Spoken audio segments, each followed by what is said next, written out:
Whether you want to sell your wares for gold, make and upgrade gear for all of your characters, or even make training armor for some of your guildmates, learning to craft can be very rewarding. I'm LordKelbor, and welcome to the Basics of Crafting in ESO. This will be a series of guides with the primary purpose of teaching the basics of crafting to those who are newer to ESO, or even those who have played for a while but haven't really gotten into the crafting side of things. I decided to break this into multiple parts so you don't have to sit through a long video just to get one bit of info. And for those of you following along, I'll be working in Alanor due to its crafting area being set up in a very efficient way. If you find any of the info useful at any point during the video, take a second to hit that like button and share it with your friends and family. Okay, let's get started. For this part of our guide, we'll be focusing on learning how to enchant and how to create glyphs. Enchanting in ESO allows you to use runes to make glyphs. These runes can be found throughout Tamriel, as well as purchased from the local enchanter and guild stores. Glyphs, in turn, add special effects to your armor, weapons, and jewelry.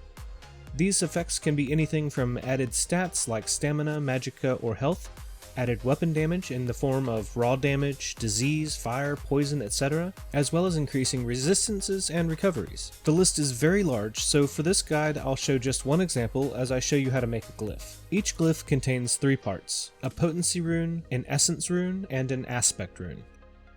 The potency rune determines whether the glyph will increase or decrease the effect.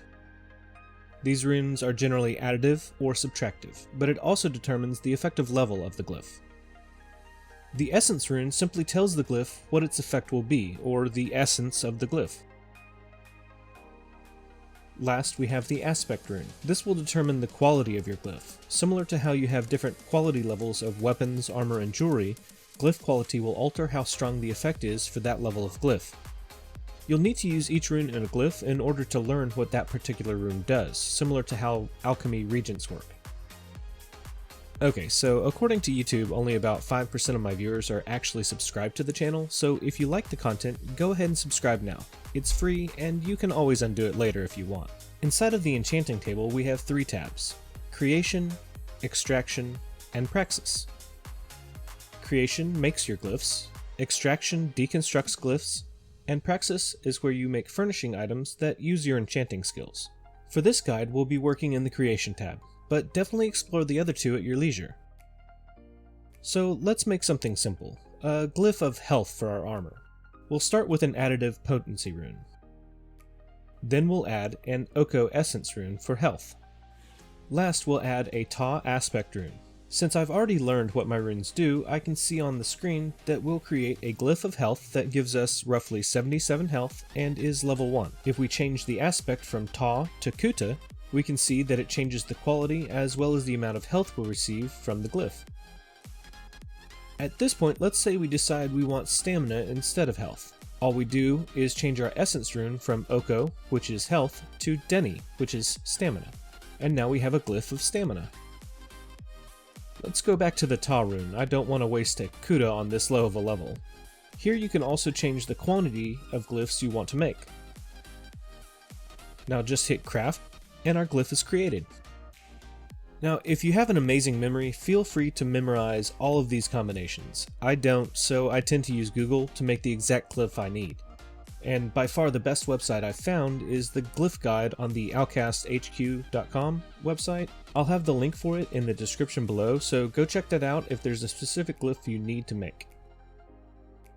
So now that we have a glyph, what do we do with it? Easy. Find the item you want to enchant. In our case, this piece of armor. Hover over it and either right-click and select Enchant, or press the hotkey for enchanting, which is R in my case. That will bring up this window where you can select what glyph you want to place on that piece of armor. If we had more glyphs, they would display here, but only if they were compatible with the item we're enchanting. A weapon glyph, for example, won't show up if you're trying to enchant armor. Likewise, a glyph that is higher level than the item, it won't be displayed. So keep in mind the level of the item you're enchanting when creating the glyphs. Select the glyph and hit enchant. Now we have an armor that will provide us with 70 stamina when we wear it. Done and done. You've made your glyph and enchanted your armor. That was easy, right? Play around with the runes and see what you can make. And leave a comment below with your favorite weapon enchant. Mine is probably disease. Well, that'll do it for enchanting. I hope you found this helpful. If so, hit that like button and don't forget that little bell icon. That way YouTube knows that you want to know when I upload a new video. Thanks for watching and have a wonderful day.